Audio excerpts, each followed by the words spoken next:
Hello, this is part two to the other one that I was just talking about. So, talking about our spiritual being, our body being the vehicle. And another thing, when you die and leave your body, there's no attachment to that vehicle anymore. Just like how when you are alive and you drive your car, when you step out of your car and go into your home, you're not constantly looking out the windows thinking about the car unless you're obsessed with your car. But most people, when they come inside their house, they're in their house doing other things, focusing on other things. You're not constantly checking on the car unless you've got a crazy neighbor who you think is going to touch your car, or someone's going to steal your car. If you're paranoid about that stuff, or or if you have reason to worry about burglars, or robbers or thieves, car thieves, then yes, you would think about it. But what I mean by that is when you die and your spirit leaves your body, you won't look back and want to go back into that body because you'll be so glad to be home, So I wish people realized that, and then they wouldn't even fear death. You'd be able to focus on your journey, on the lessons you have to learn. You focus on getting through the difficult times and keeping strong and trying to complete your mission. So there really is no reason to fear death. Not saying that because you do go home when you die, that you should live fast and die young. That's not what I'm saying at all. You shouldn't be like, oh, well, if we never die, I'm going to smoke and drink as much as I want and poison myself and create terrible situations because of my addictions and the way I react to people under the influence. You don't want to do that. You want to use the life, not waste it. You want to use it usefully to do something good. And so that when you do go home, when you have your life review and they show you everything you've done in your life, good or bad, you'll be made to feel all the good you did, and it will be magnified a million times. And all the bad you did, you will be made to feel that and see how you made other people hurt. So if you don't want to feel that pain that you made others feel, don't go out into the world deliberately causing pain. Try to be a good person, even if you're in an environment where everyone else is bad. Just because other people are doing wrong doesn't mean you have to do wrong. You don't have to be a weak member of the sheep flock. You don't have to follow anyone. You can stand alone and say, no, that's not my thing. I don't want to do that. I don't agree with that. You don't have to follow anyone. Like, people are very weak, and it kind of confuses me because I'm like, why are you so weak? Why are you so eager to follow a corrupt, pathetic crowd of losers? Like, you say you love yourself so much and you say you're so tough, but deep down you're a coward because you can't stand alone and tell these losers, no, I don't want to rob that old lady. No, I don't want to beat that person up to join your gang. No, I'm not going to abuse people and drug women and men and harass, touch them without their permission. Like, there's so many people who just go along with anything, even if it's evil, or turn a blind eye to evil. Like, it's so sick. But yeah, so even our chakras is very important. Like, if you want to check if you have any blockages, like energetic blockages, go and get some Reiki healing, and it can clear things from your chakras, because our emotions, can sometimes be stored up inside us as negative energy, and that can cause us health issues. Even you can get a lot of headaches, a lot of stomach cramps and things, because you're, especially around your stomach and your pelvis area. I'd say your pelvis area more than your stomach. Below your belly button, I'd say your abdomen. And like, that's where you might feel a lot of stomach pains and things, because a lot of energy gets stuck in that. I think that's the sacral chakra. I'll have to check. Sorry, I should have brought it up on my phone before I talked about it. But yeah, look at this. Look up a chart showing the seven chakras, and then it will show you. I think it's a sacral one is around your pelvis, and that one is usually very powerful, and if it's blocked, it can affect your health.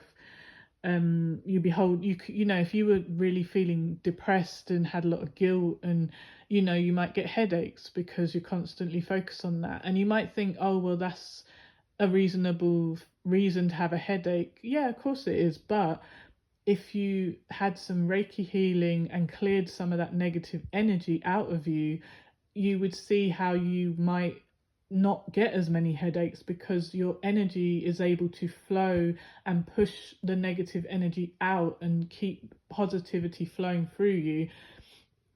You know, it's very interesting how, like, when I had some Reiki done for the first time, I didn't know if it would work or not. As much as I know about, you know, energy and spiritual stuff, and I've got psychic gifts and that. So I did believe, you know, well, yes, people can have healing gifts and power. I have healing gifts and power. But so anyway, this lady was a psychic medium and she did Reiki. So I went there and it was really relaxing or whatever. She's playing the whale music and burning the sage. And I thought, oh, this sage stinks. I'm going to have to go home and shower before I go back out to the shops. Like, you know, you smell really, like the smell of it is really strong, and it gets in your hair, your clothes, everything. So I'm laying on this sort of massage table with, you know, like, but she's not touching my body. I'm fully clothed. She put a blanket over me because it was a bit cold in the room. And so I'm just relaxed, on my back, look, you know, with my eyes closed. And I made sure, I said, you don't touch me, do you? Because I don't like to be touched. And she was like, no, no, I just hover my hands over you, and the healing energy, like the angels work through me and stuff. And I was like, oh, that's great. Yeah, so I'm lying there, and then after a while I feel like she was hovering her hands over my head, and I felt like a sort of warm sensation, like someone turned on a really hot desk lamp and had the bulb really close to my forehead when it gets hot, you know. And I thought, wow, why is my forehead so hot? But she wasn't touching me, she just had hovering her hands maybe 2 inches above my forehead, so I could obviously feel the feeling of someone's hands near me, you know, like, because you can usually sense, if I close my eyes and someone walks in the room, I could sense them because of my psychic gifts. I can sense you. But I mean, most people, you would sense things, but I don't know, because I'm different, and I assume everyone feels the same things I feel, but maybe they wouldn't, you know. Like, I could sense a lot of things that other people can't sense, you know. Anyway, so then so I thought, wow, that's weird. And then it's like, it felt like, you know, heat is being generated all over your head, but it's not hurting you or anything. It's like it's pulling the negativity out of you, you know. It's loosening you up. It's weird, but good at the same time. And then when I had I think I'd gone, oh, hold on. Yeah, I think I'd gone back. Yeah, so the first time I went, it was good and everything, relaxing, whatever. And I did feel better, like I genuinely felt calmer, because I had anger issues as well. I really, things that would normally annoy me, like dumb people, you know, like around just being idiots, would really rile me up. But then I managed to, like, someone did something that would normally make me want to swear at them, and then that it didn't, it's like they did it and it didn't bother me. I just thought in my head, what an idiot, and just kept walking. But normally I'd be like super annoyed, you know. And then so yeah, I thought, oh, maybe I'll go back. So then I went back again, and this time was really fascinating, because I didn't tell her that I had any psychic gifts, or that, you know, I know that I believe, you know, the truth that, you know, when we die, we go home to spirit world. I know angels, God's angels, can protect us. And I, you know, she didn't know anything about my beliefs or anything about me. And I remember I was laying on the bed thing, the massage table thing, and then it felt as if she put her hand on my stomach. And I really didn't like this, because I don't like people touching me unnecessarily, you know. And so I was a bit like, ew, why is she touching me? Like, I thought she wasn't meant to touch me. So I didn't want to be rude, so I just didn't open my eyes or move or flinch. Like, I just thought, well, if she's doing the healing, let her just do the healing.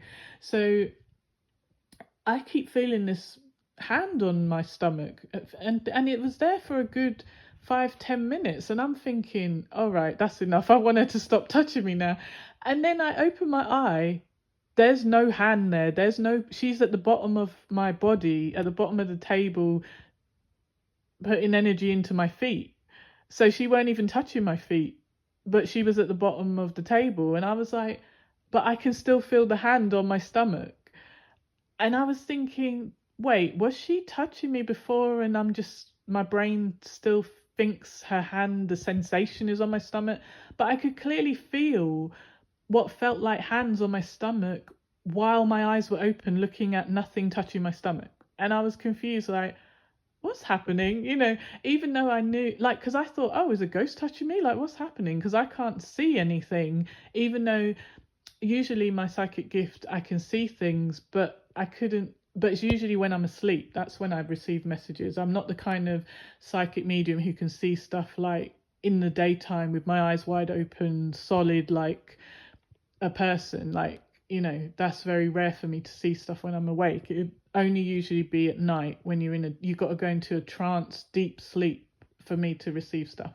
But my empath gift and my psychic gift will let me feel energy of spirits in buildings and things like that. And sometimes they can put messages into your head in the daytime. It depends. But yeah, it's really strange how I was a bit confused, and then I thought, okay, never mind. So in my head, I'm like, who is touching my stomach? What is going on? So I'm saying this in my head, like, this is weird. And I said, well, it doesn't feel like anything negative, so it's okay. Maybe one of my ancestors has come through because she's a psychic medium. Maybe I'll ask her later. So then after she finished, and then she asked me how I feel, and I said, yeah, everything feels better. I do genuinely appreciate you because it does make me feel better. So then she says, oh, by the way, that was the angels touching your stomach. And I said, oh my God, you knew about that? And she said, yeah, they said you were asking in your head, who's touching me, and I said, yes, I was kind of moaning in my head, like, why is she touching me? And she said, no, I never touched you at any point. They knew there was a lot of pain and anger. You held it in your sacral chakra, which is around your pelvis and abdomen, and that's why you sometimes get pain in your abdomen even when it's not your IBS. And I didn't tell her I had IBS. That this is like when you eat certain foods, it irritates your stomach, and like lactose intolerance, you get really bad pains in your stomach if you eat too much dairy. And I was like, wow, that's really cool. And I said, yeah, so were they helping you? And she said, yeah, they came in because they saw that they could help and give you extra healing, because that amount of betrayal you've been through, you're holding on to it so tight, the hurt, it's like you couldn't let go, you couldn't forgive. And so to help you, they were putting that healing in to push out all that you're holding on to. And I was like, wow, that's amazing. And I was really grateful. And I kind of felt sad that I couldn't see them. She could see them and know and talk to the angels, and I couldn't. And I felt like, oh, why is my gift not as powerful as that? Like, but I didn't feel scared or anything. I was I felt a bit embarrassed, like, oh no, what else did I say in my head that they know I'm talking about? I hope I didn't say anything rude. But yeah, it can kind of scare people sometimes when people know you have some kind of psychic gift, because then they feel like you can see and read their thoughts or see what they're going to do before they do it. And there are some times when I have been shown, even recently, shown what people are intending to do before they even did it. I've been shown the way they plot against me and think about bothering me, and because of their own problems, their own jealousy, their own narcissistic personality disorder makes them hate on good people. So yeah, it's weird how I'm always being shown, when people are against me, or when they're trying to trick me, or I don't know. And it's like sometimes it's hurtful because you don't want to be right about someone you cared about. You don't want to be right that they meant you no good, that they meant you harm, or that they wanted you to fail, or they don't want you to be happy. That's